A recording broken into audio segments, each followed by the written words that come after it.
Hi everyone, my name is Dr. Paul Stevens. Welcome back to the meditation webinar that we originally zoomed on a week ago, and apologies for a technical malfunction of the NBN.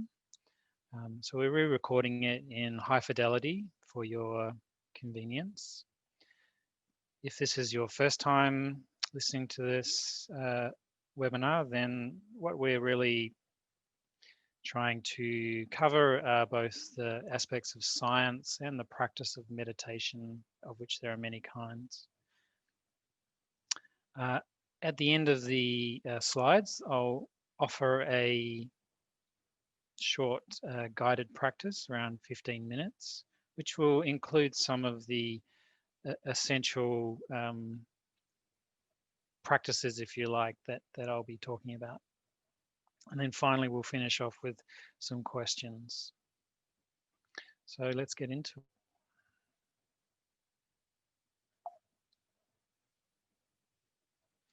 So we're bringing together a lot of different ideas from both historical literature, philosophy, and also modern science, modern neuroscience, modern contemplative science, ideas around what the mind is, around what health is, and I guess an evolving view of meditation itself. As to whether there's any, I guess, essence of universal truth, that is not my role to preach at all. But I think what we're seeing is a shared contemporary view that is consistent between a lot of these different viewpoints.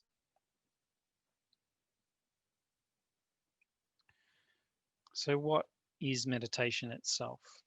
And whether you're a novice or an experienced meditator, I'd like to invite you to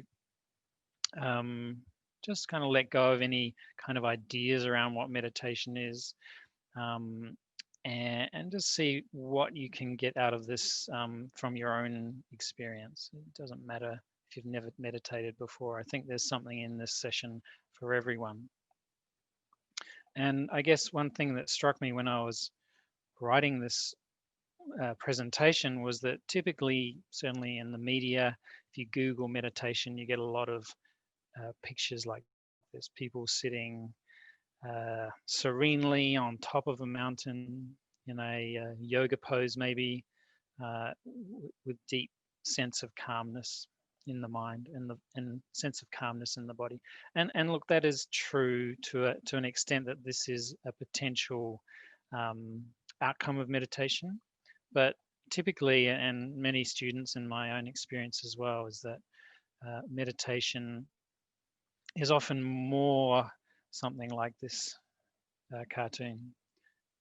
As you can see, there are a lot of thought bubbles that this meditator is experiencing, and often many thoughts coming very quickly. Certainly there's questions in this meditator's mind around, are they doing it right? Am I in the moment? How will I know if I'm in the moment? Is this the moment? Questions around the chanting of a mantra. In this case, this could be a mantra meditation where this person is chanting the mantra Om, which is a yogic practice. And there's also kind of uncertainty around that, the and also this person's noticing body signals like I'm hungry, and that's generating a sort of a thought process, if you like, around how am I going to satisfy my hunger? In this case, around chips, certainly impulse or desire, things like that. So these things, this cartoon's kind of funny, but it's also quite true. And in particular, I think it's one of the most common reasons that people feel like they're not meditating well, or they're a failed meditator, is that they can't stop thinking. And I'd like to invite you to see if you can just soften that kind of opinion or belief, if you want, because we can actually productively use thoughts in our meditation. And I'll try to offer that approach tonight.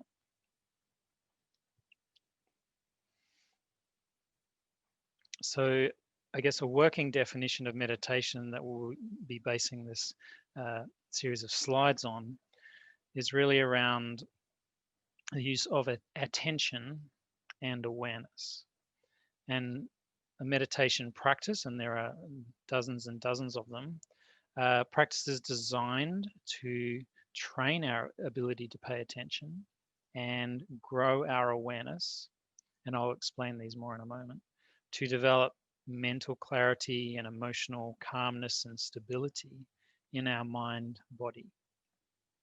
So notice that I didn't say mind and body, I said mind body. And the reason for that is, well, essentially there's no separation between what's going on in our mind and in our body. They are one unit of functional systems that are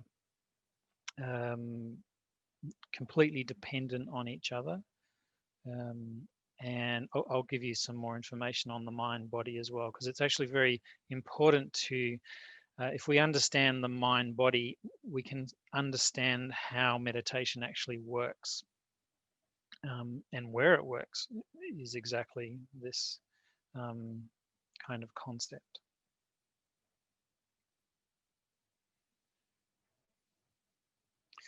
Before we go into those three concepts around attention, awareness, and mind body, just thought I'd give you a quick summary of the various styles or types of meditation. So these three styles are more derived from the Buddhist meditation tradition, and this is not the Buddhist religion per se. It's more the practices that were developed and taught by the person known as Buddha, and they focus on three main experiences. The first one is concentrating our attention. The second one is more a sort of diffuse flow experience and noticing or using our attention to move through the body. It's kind of more a free flow thing. And this is a particularly well-known tradition of this open monitoring is called Vipassana. And the third group is a practice whereby we consciously, intentionally change our emotional outputs, if you like. We intentionally create a wish for compassion, for healing, for a relief of suffering in others, and indeed in ourselves. And I think sometimes also things like prayer and a number of singing practices can have a similar experience of changing our affect or our mood as well. And later on in the show, I will just give you a little bit of a rundown around the benefits of compassion, because that's an area of quite a lot of research at the moment. Some other practices are more based on a mantra or a repetitive chant. So chanting Om is one example. It doesn't have to be it can be an English word. It's often, although more helpful, that these words don't have a particular meaning per se. They're more a sound and have a vibrational element. And there are many derivatives of this that are still practiced traditionally, and indeed there are many I haven't listed. Probably every culture has some sort of mantra tradition, but certainly the ones that derive from the yoga tradition have seen a resurgence in popularity, particularly around shared singing practices like kirtan and so forth. Finally, there's a group of practices that are more dynamic or more movement-based or more active. And these come from a huge cross-section of traditions, from everything from dancing traditions to Zen Buddhism, to Sufis twirling, to mindful movement. Even yin yoga to a certain extent is a movement meditation from my perspective, Tai Chi. And then there's also a group where we actively utilize our breathing rhythm rather than just resting in awareness on the breath as we might do in the more mindfulness or Buddhist orientated practices. So pranayama, breath work. Many people have heard of the Wim Hof practice. That's very much derived from yoga pranayama. So regardless of what we do in a meditation practice, there are many common factors that these approaches share. Very often they will involve focusing our attention either intentionally or just the sort of change in by using the body, we naturally focus on the body. They invite being present in the moment, and they're often there's often an invitation for being rather than doing. So we often call this non-doing in practice. Really experiencing each moment in the body, very important.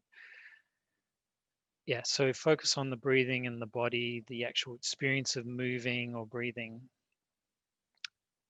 Also, there's an important part of these approaches is around the mindset or the attitudes that we bring. And because we are very mentally active creatures, humans in general, we have a capacity to utilize our thoughts and intentionally think in certain ways.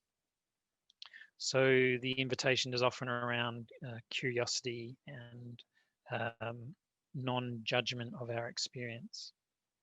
And there are some important reasons for this that we'll go into later. Practices will result in changes in conscious state, which includes the emotional and the physical, as well as the phenomenological, which is how we experience kind of everything and ourself.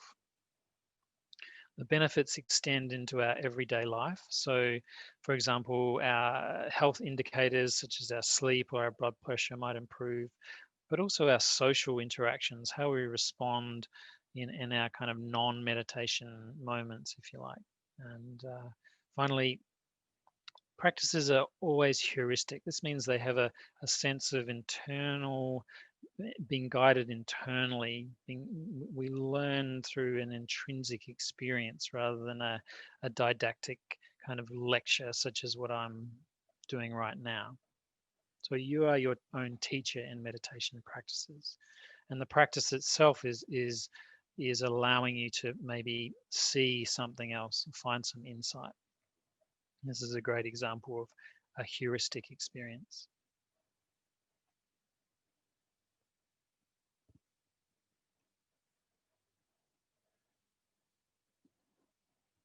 So let's come back to the factors around the working definition of meditation.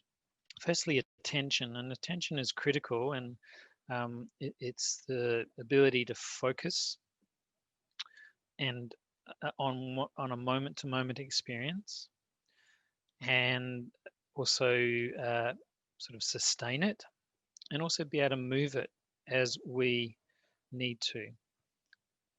So for example, you might be focusing on this presentation and then you hear a loud noise outside.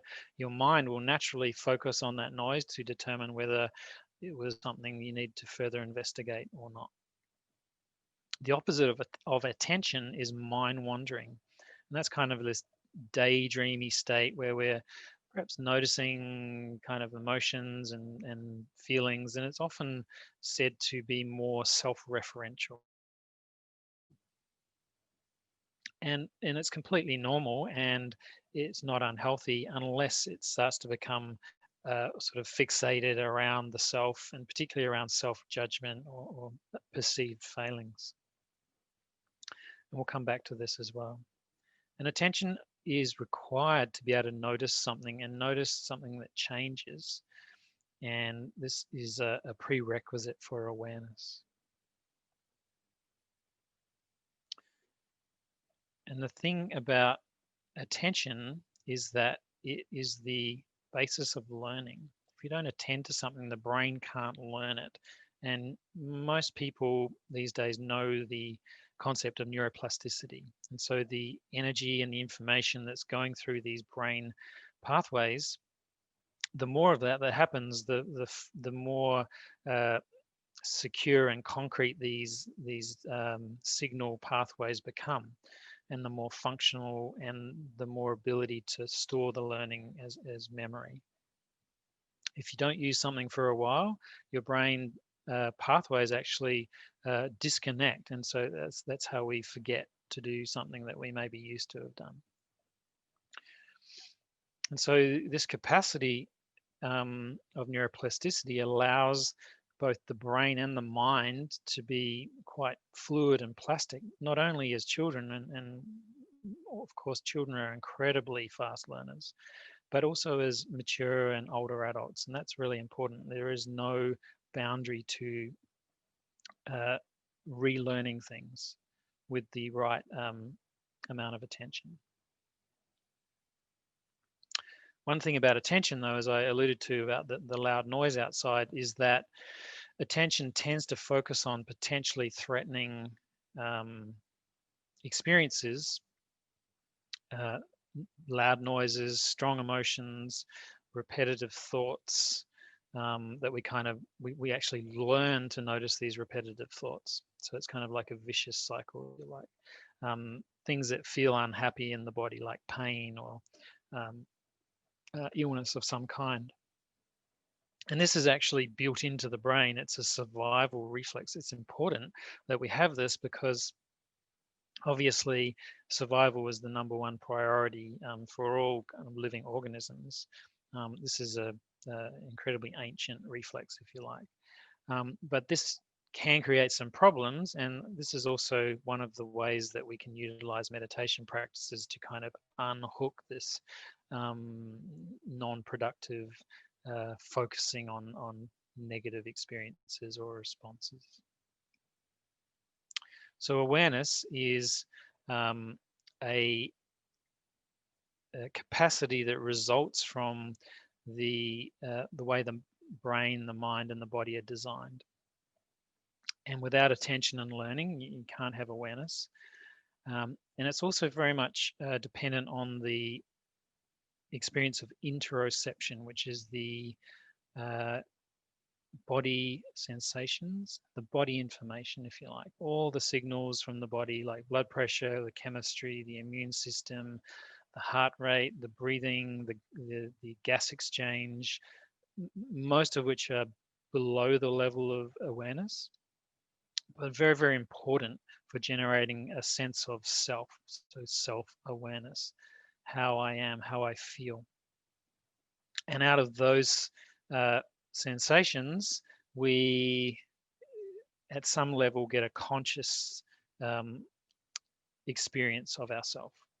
This is fairly new science, but very important and very relevant to understanding the benefits of meditation. So from this awareness that's being built, we can generate things like intention, reasoning, insight. We can have all our human experiences, including social ones. And we can have this sense of self, of I.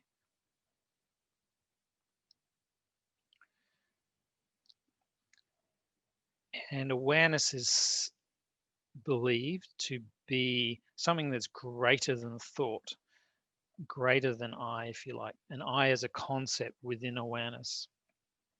And the great thing about awareness is it's plastic, is it's able to be changed and grown and be made more helpful and more powerful through the use of meditation practices.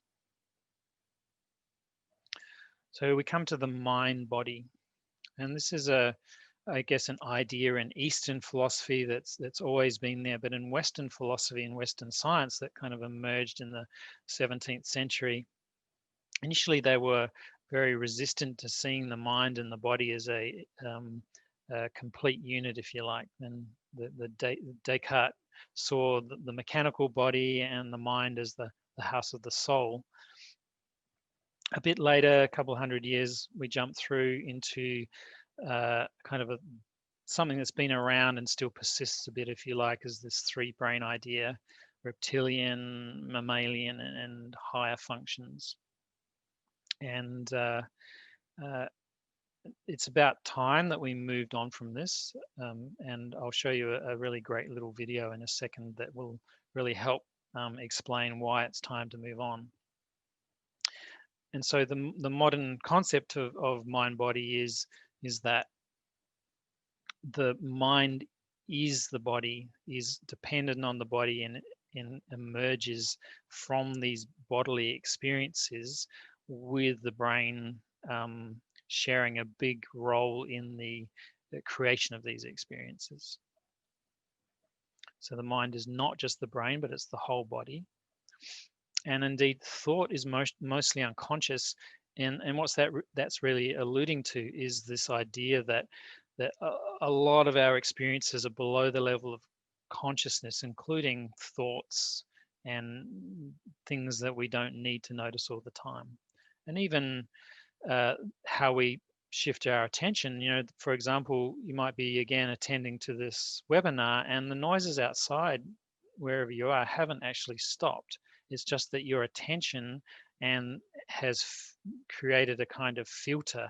So the threshold of noticing things has been raised up. So you're bringing yourself into this focus here. So this more modern concept of mind-body is often described as embodiment. So the next slide is a really great little clip from a very famous neuroscientist describing this evolution of ideas around mind and body.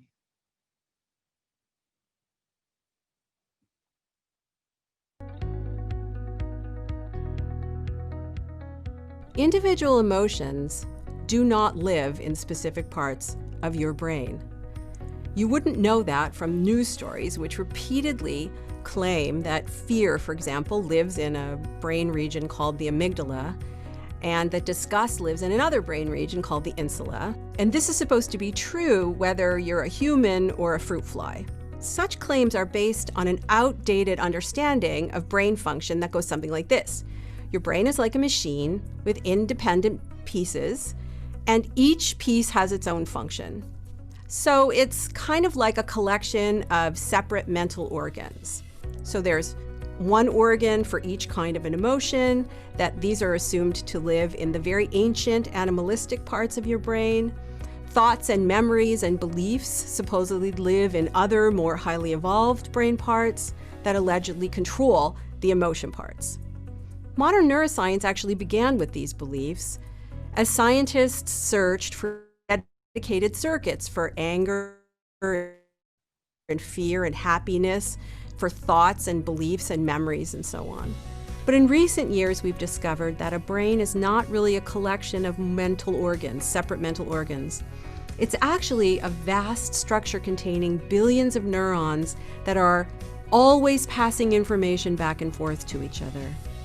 This one structure can take on billions of different patterns. So emotions, and really all mental events, are constructed by your whole brain as vast networks of neurons work together. This changes the kind of scientific questions we ask. We no longer ask where emotions live in the brain, but instead we ask how the brain makes emotions. So how the brain makes emotions, and it's really not just emotions, it's the whole of human experience that we can inquire about in this mind-body system. And so what the picture of the lights going on in the brain is, one of the ways I was thinking about it was that they're a bit like the Christmas lights that people put outside their houses. They have a little switch on the box that allows you to create different patterns of these LEDs. And essentially the activity of the brain uses different areas to create these different patterns that involve multiple brain areas. And this is going on all the time, but there are some, I guess, more common patterns that are used for all human experiences. Like sleep has a particular pattern, being awake has a particular pattern, being really focused has a particular pattern, and drifting in daydreaming has a particular pattern. And then there's also patterns for these more unconscious processes that are going on. And all these network patterns are kind of talking to each other all the time. And that's because it's an incredibly complex job that the mind body has to do. Monitor the body, make sure there's food, interact, do complex work, complex brain activity. The 4 most common patterns or networks, we call them neural networks, that we're interested in terms of meditation are the ability to pay attention and to notice things and to sort of determine what's significant. We call this the salience network. The ability to focus and kind of see the bigger picture, if you like. We call this the central executive network.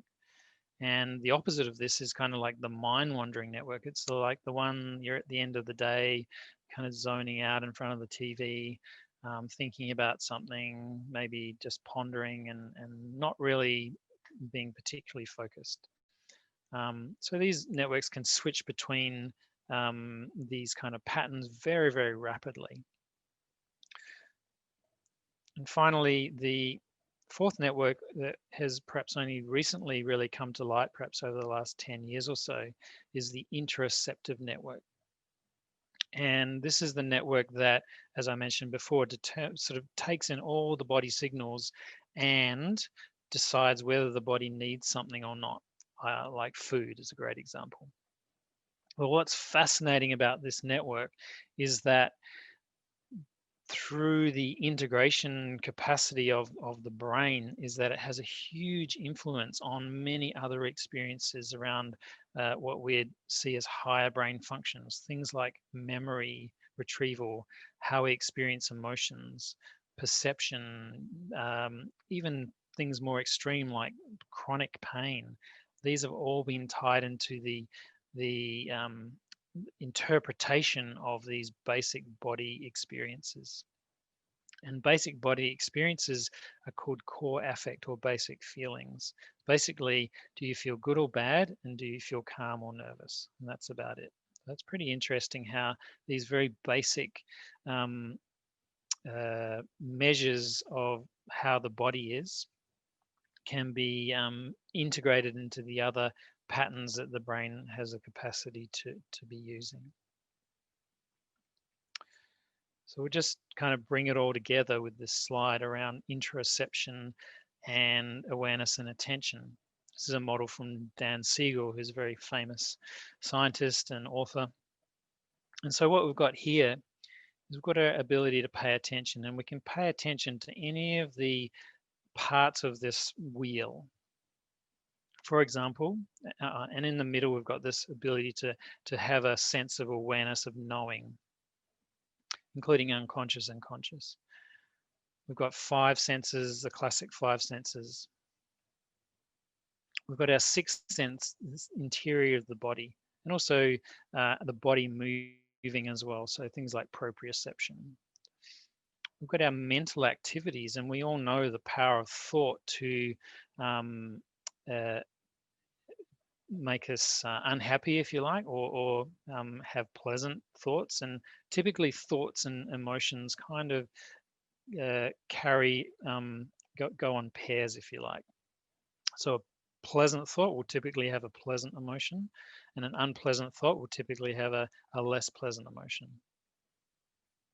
And then we have also, very importantly, our social cues, our social conditioning, if you like. And of course, we shouldn't ever underestimate the power of social media, but also just connection and or, disconnection and trauma from less pleasant social experiences. So we've got all this information available to us through the use of attention. And our awareness is kind of all these lights flashing up in the brain, trying to use all this information all the time. And just to give you a little bit more information around interoception, the 6th sense, this is just all the organs of the body, things like blood vessels, heart, lung, bladder stretch, blood sugar levels, immune system activity. Most of it's under the level of conscious awareness, but incredibly important. So all this is going through these networks that are activating on and off, making decisions, talking to each other, making assessments, if you like. And that results in an ability to kind of regulate all this information and achieve a human experience, but also achieve a stable body and make sure all the requirements for survival are met. And this is very much tied into our stress response. So stress response runs things like blood sugar, blood pressure, pretty important. You can't be alive without these things. And it's integrated into this basic feeling around, do I need something and can I get it? And the result of all this integration of all these networks activating, deactivating, regulating is the experience of self and of our emotional state, of thoughts and beliefs, and indeed our motivations and our end behaviors. And perhaps this calls into question a little bit the idea of free will. But we certainly know from modern science, and indeed even the contribution from psychoanalysis around the role of the unconscious processes going on, driving what we believe is our self-determination. So the overarching kind of idea of all this going on at once is called self-regulation. This is Jon Kabat-Zinn, who's a very famous meditation teacher, just talking a little bit more about this idea of self-regulation. Let me just say that one way of looking at the brain is that it is the organ of experience. And so it was basically developed to regulate how we are in relationship to every aspect of our experience. And if you think about it for a moment, how do we experience anything?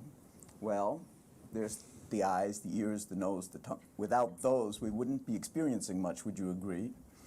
And then there are other senses, like something called proprioception, something called interoception. Like proprioception is, I can't see my hand, but I know where it is. I know exactly where it is, and then I can move it however I want, bring it right to the center of my mouth.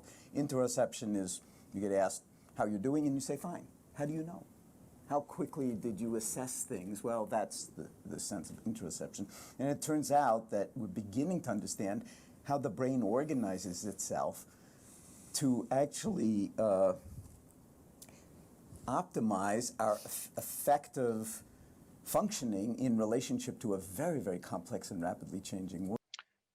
So all these systems work together: attention, the significance of things, and our body information tied in with the stress response. And so we call this ability self-regulation.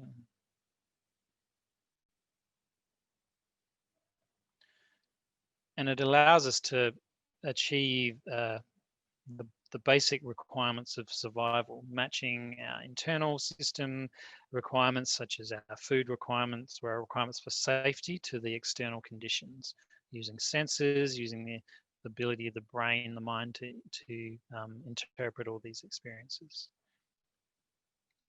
And so this just sort of looks at all the different systems that are working, and this is why the brain needs to use this complex network system, because it's really complex.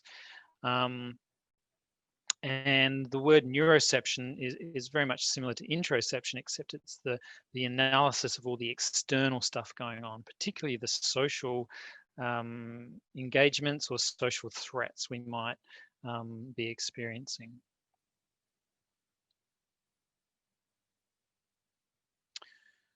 So really, this whole human experience we're having is arising from all these parts being basically what's described as hardwired together. So we cannot separate our body sensations from our stress response because of the mechanism. And indeed, many of our thoughts, our feelings, our emotions, our self-awareness experiences, they all arise from this system of this powerful self-regulating system. So the sensory body has a very big role in both the regulation and the experience of self. And our emotions kind of arise out of an interpretation of this. And our thoughts as well. And of course, this goes backwards in that thoughts can kind of work their way down into the system. And so perhaps a negative thought will be experienced with a negative emotion, and that will actually elicit a stress response because of this capacity of the body to how it generates emotions is by changing the physical body. And also social powers, the neuroception of social cues are very powerful. And so this is kind of like a great summary of all this, is that we are in ourself, but we're also in the social world. And when we have a system that is in what we call the window of tolerance, it's regulating well, there's not a lot of extremes, then we're both feeling connected, our body is working efficiently, and it's not breaking down, it's not feeling ill. And however, when we get out of this range of tolerance, our body will typically either shut down or go into a very severe stress response, fight or flight.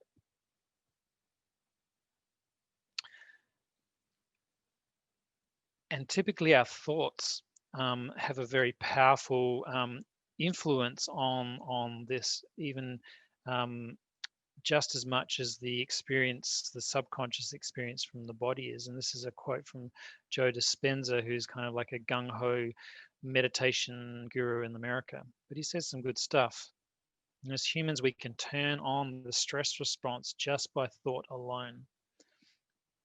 Your body doesn't know the difference between a real experience in your life that creates an emotional response and an emotion we fabricate by thought alone. So this can happen very obviously in the dream state, nightmares, for example, but it actually can go on very powerfully in our awake state as well. And often we don't even notice that we are having these repetitive thoughts that elicit some negative or stressful emotions. They just become kind of, basically we learn them. This is this neuroplasticity idea. And so we inherently tie ourselves to a hyper or hypo emotional, out of window of tolerance state that includes our stress response. So if we think or cannot or believe we cannot meet challenges, then we'll typically have a stress response. And this is normal, but the problem is that prolonged stress can result in prolonged inflammation, which is part of this chemistry of stress, as well as changes in the way we think and act. We'll talk more about positive, the opposite pole of this, the more positive emotions in a moment. But effectively, we can, by this repetitive learning that the basic brain function has, this neuroplasticity, we can actually rewire ourselves to believe negative thoughts. And part of that is the stress response being rewired as well. So we can actually unconsciously condition ourselves to see things negatively. And this is described really well, both in terms of brain structure. We actually can change our brain structure through chronic stress. Rather than it being really open and flexible, it actually gets very narrow in its ability to function because it thinks that everything is a threat.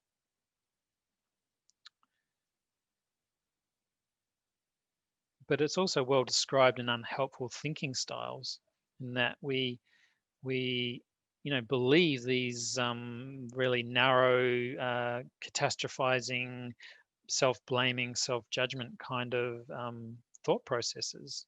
We believe that they're completely true, and this is the basis of many psychological complaints, and obviously the part of the huge mental health burden that society has. But a lot of this comes down to its link in terms of how brain structure and regulation in the mind-body actually works. So one of the ideas around meditation is to bring us more into this window of tolerance.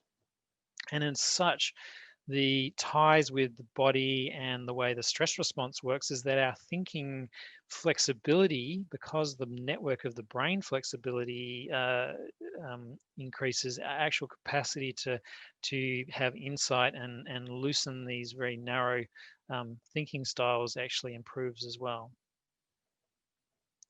An example of mind-body medicine in action. So thoughts might be real, but they are not necessarily true. And that's a very powerful statement that can be very helpful for people to consider in a psychological sense. This is one of the reasons I think it's really useful to understand mind-body science, if you like, because it's not just how we think, it's the actual body itself that has learnt this to a certain extent. So many of our health complaints that if you're a practitioner, you might be coming up against in your clients can have sort of unconscious origins or unconscious mechanisms that are maintaining many of these presentations around sleep problems, fatigue, mood issues, pain problems, and so on. And it's because of this tie-in between how the body is regulating itself and how the brain and our human experience is completely tied in or hardwired to this. And often these experiences we're having, either thoughts, feelings, or these unpleasant physical experiences, somatic sensations, kind of feel like we don't even own them. We don't understand where they come from. They feel really alien. They feel like they're attacking us. And that can kind of create even more of a vicious cycle around stress. So one of the invitations with meditation practices is to kind of befriend all our experiences and coming into a moment by moment experience, it allows us to disconnect this vicious cycle of attributing a thought, having an emotional experience, having it affect and affect the stress response, and the stress response kind of becoming conditioned to being either hypervigilant or completely fatigued. So we'll talk about meditation now itself. So how do we think meditation works in our current level of knowledge? So the great thing about meditation is it works because of self-regulation, because of embodiment, and because these are inherent to our human experience, our human body and mind. And so we're working with the same networks that we've just described, the attention network, the stress response, the ability to know self, have self-awareness. Those networks, body systems that we collectively call self-regulation. What we're doing is we're bringing our ability to self-regulate under the microscope, if you like, and we're making ourselves more both consciously and unconsciously capable of keeping things within the window of tolerance. We're utilizing the ability to learn, the ability to change how we think, but also these deep unconscious and biological processes that are going all the time. So one of the key things to any meditation practice really is being in the moment, being present. And how do we become present? Well, we use an intention. We use our ability as humans with this higher brain capacity to make an intention. It's actually like an energetic amount of brain activity, if you like, that we can utilize. And what happens in the present moment, whether we like it or not, it's all about noticing and not judging, trying to unhook that constant conscious and unconscious relationship between thinking and reaction, thinking and stress, and thinking or feeling and a reinforcement of these potentially unhelpful learning or learnt relationships in the self-regulatory system. And the other thing about thinking, and we'll come back to the original first slide, the cartoon, is that meditation is never about stopping your thoughts. This is a common misconception, I think. It's about noticing thoughts. It's about building flexibility in our ability to move our attention between, for example, the body and noticing the thoughts, and the body and noticing the thoughts. So that's the skill, and not judging ourselves if we're in thought and we kind of go, oh, God, I'm so useless, I was thinking again. So we're inviting you to let go of that kind of judgment around any level of apparent skill or not. So by paying attention to anything without judgment in each moment by moment by moment, what we're doing is we're actually building a kind of buffer in our awareness, in our ability to be present and not react. Just be in this kind of calm, down, regulated state. And it's a kind of backwards learning, if you like. This is this heuristic principle we talked about. It's the intrinsic way of learning to be more flexible and be less reactive in all these systems that we've been talking about. And that in turn builds some brain capacities that include some higher functions like insight, like improved social functioning. It's very interesting how it can work. So judgment's a really big or really important point to talk about, because if we're continually judging ourselves in our meditation experience, if we're continually making it a doing thing, like a set of instructions to follow, whether it's yoga movement or breathing practices or mindfulness, then we're not, effectively, we're not being compassionate with ourselves. We're not just being in this moment. And so what we're really inviting people in any meditation practice is to just be present. See if you can take a breath without reacting, to notice. And some of the practices build in methods to make this more effective, to make it more accessible to meditators. And I've mentioned breathing a lot, and it's because breathing is a traditional focus for many of the practices, either I guess intentionally or as part of, say, chanting or breath work or yoga, breathe, move, etc. And there's some really interesting reasons for that. One is that it's one of the few unconscious brain activities that we can actually control by intention. I mean, you could argue that, holding on to your bladder, it has some similar thing, but eventually you have to pee.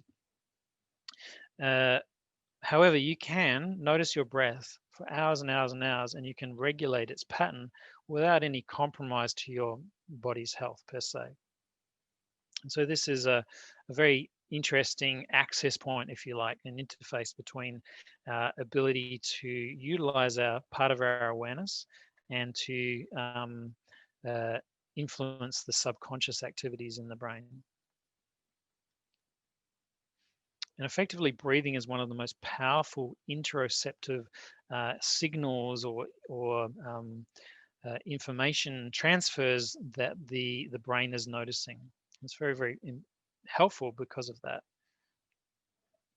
And it can help kind of synchronize our internal physiology, if you like. And because we've been talking about this link between body sensations and interpretation, by the brain as an emotion, then if the interoceptive signals are basically more calm and more regulated, the experience through our emotional awareness will also follow that.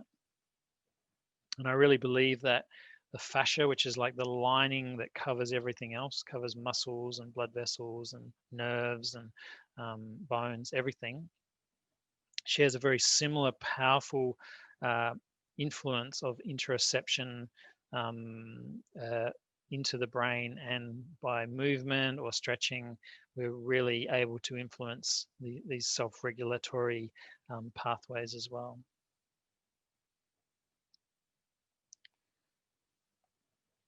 It's been noted for probably more than 5,000 years in traditional yogic literature around how we breathe and how we feel. And there's a huge science in yoga traditions called pranayama, which is a more active changing the pattern of breathing, not just being aware of the breath, if you like. It's really fascinating that this is now starting to be researched in a similar way to how meditation, or particularly mindfulness meditation, has also been researched over the last couple of decades.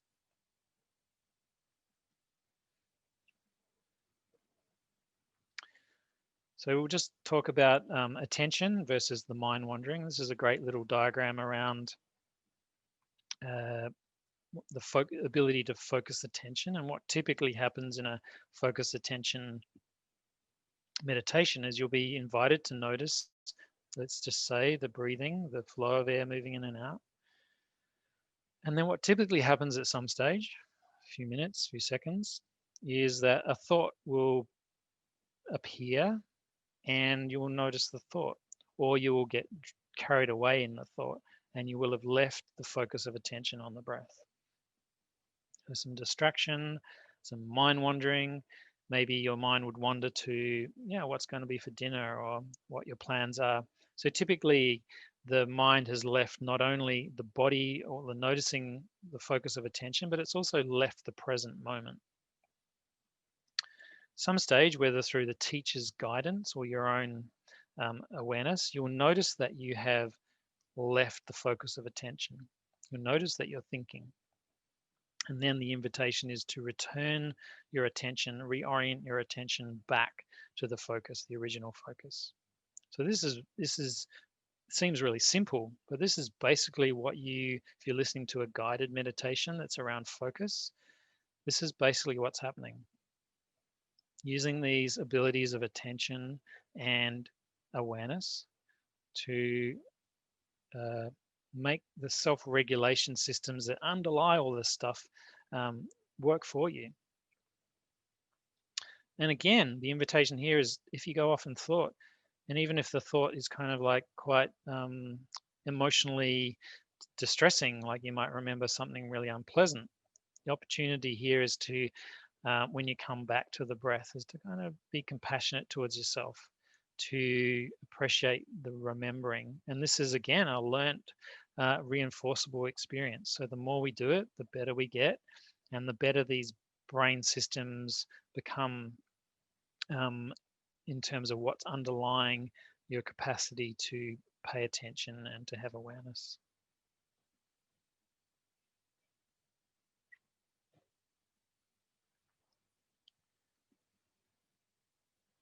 This is a little clip from a couple of scientists. Given where we are as a culture with distraction and mind wandering, the question is, can mindfulness help? And the data show that even 8 weeks of mindfulness training each week for a 2-hour class and a few minutes every day is sufficient to actually produce a change in reports of mind wandering. We actually become more focused, our objective parameters of attention begin to change, and we are able to focus more specifically on what it is that we're choosing to attend to. So one of the big findings is that there's less mind wandering. And this makes sense because mindfulness is direct training in attention. Never before has this culture needed a technique like that as badly as we do now. And one of the major sources of distraction is emotional cues. We pay attention to things that are emotionally safe. So here we have the sort of summary of all this ability, attention, awareness, self-regulation. We're building a lot of these skills into the unconscious activity in the brain, and as a result, achieving benefits in terms of the experience in the body, in the mind, and also socially.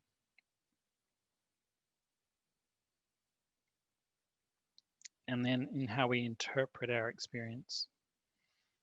One of these concepts is around reframing, shifting these unconscious stress responses in how we manage these.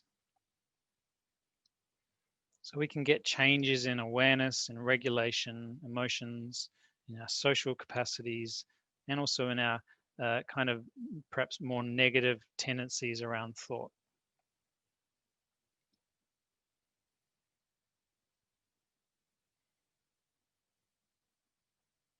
And then we just talk a little bit about attitudes. So attitudes are sort of more the top-down effect of how we think and our experience that leads back down into the body, if you like. Particularly around compassion. And it's been shown that when we choose to bring in some of these attitudes towards ourselves around, being patient with ourselves, kind of trusting the process, being kind, even if we're having a difficult time meditating, we can actually down-regulate our stress response and influence our overall positive mental health. And Kristen Neff's done a lot of work in this area. It's a great paper if you'd want to have a look at it.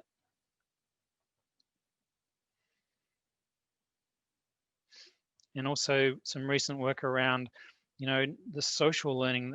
It's actually changing our brain the whole time, the way we interact with people and the way that people interact with us. Again, through this same system. So what does meditation do in terms of science? Well, there's some good studies now to show that it helps many very important body functions: stress management, emotional regulation, sleep quality. It improves aspects of our biology around how our body works and around aging. For example, the ability of chromosomes to repair themselves.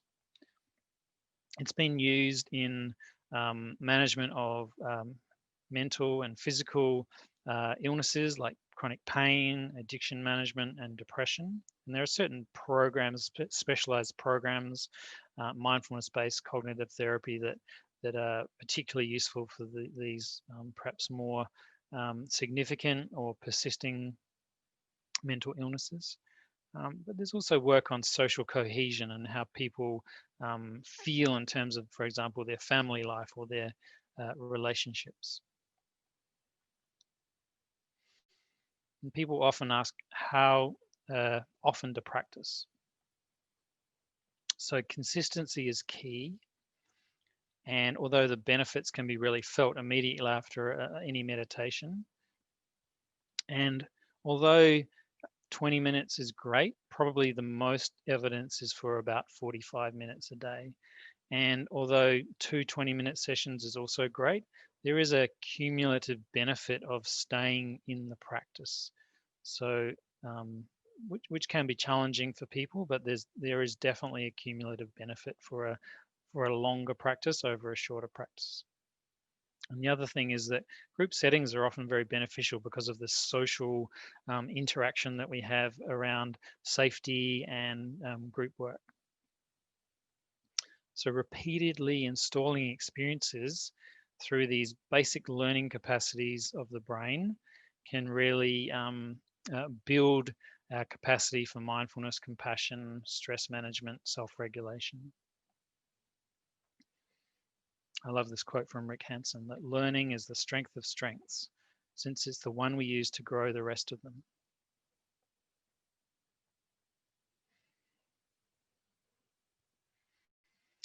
So there's some evidence here that we have got from brain studies, from looking at outcomes, and it's probably beyond the scope of this seminar to really go deeply into it, but I think it's really interesting that science is now at a point where there's kind of good evidence for both the brain changes and the outcome changes, for example, sleep or blood pressure, heart rate variability, things like that.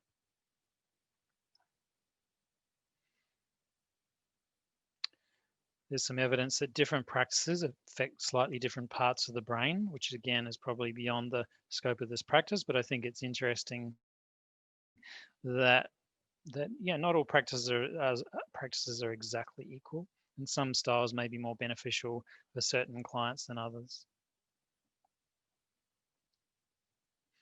For those of you who love neurobiology, then this is kind of looking at the different kind of practices, more body-based ones versus more mind-based ones, and how they could potentially affect some of these deep regulatory processes in the body. And then just a quick cut and paste of a few interesting studies that have come out over the last 5 or so years, mostly looking at things like how meditation and yoga affects on stress, inflammation, the sort of endpoints around mental illness, the effects in the brain around Tai Chi, which is pretty interesting, how meditation movement can benefit people, how yoga can increase thickness of your brain, and even dancing has quite similar effects in many ways, which is, like I said, doesn't have to be a seated meditation to be a meditation. And I think it's important to emphasize that, mindfulness / meditation meditative approaches really are important to have right through our everyday life, because it's outside of the practice that these things really benefit us. So making positive, self-compassionate choices and healthy choices it won't only affect us, it will affect our whole social circle, whether we can see that or not. We can have the opportunity to be mindful going on a simple walk, for example. Here's a great cartoon of a person doing a walking meditation, kind of like a humorous take on it.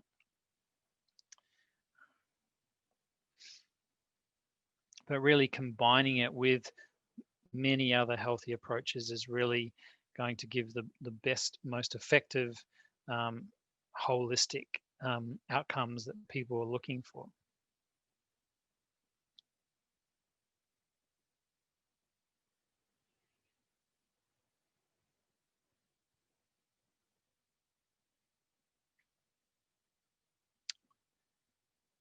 And it's particularly around this sense of hope and of internal heuristic, embodied agency that I think this is where many of the meditation practices have some of their greatest power.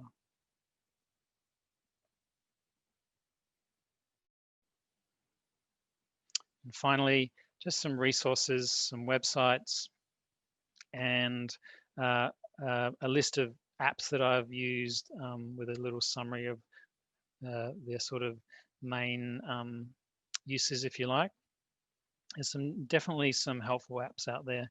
And while an in-person teacher can be found through a website like Meditation Australia, and courses can be found through Open Ground, and obviously many other yoga-based teachers can be found through other yoga sites, if you like. Sometimes apps can be really helpful for your own personal practice.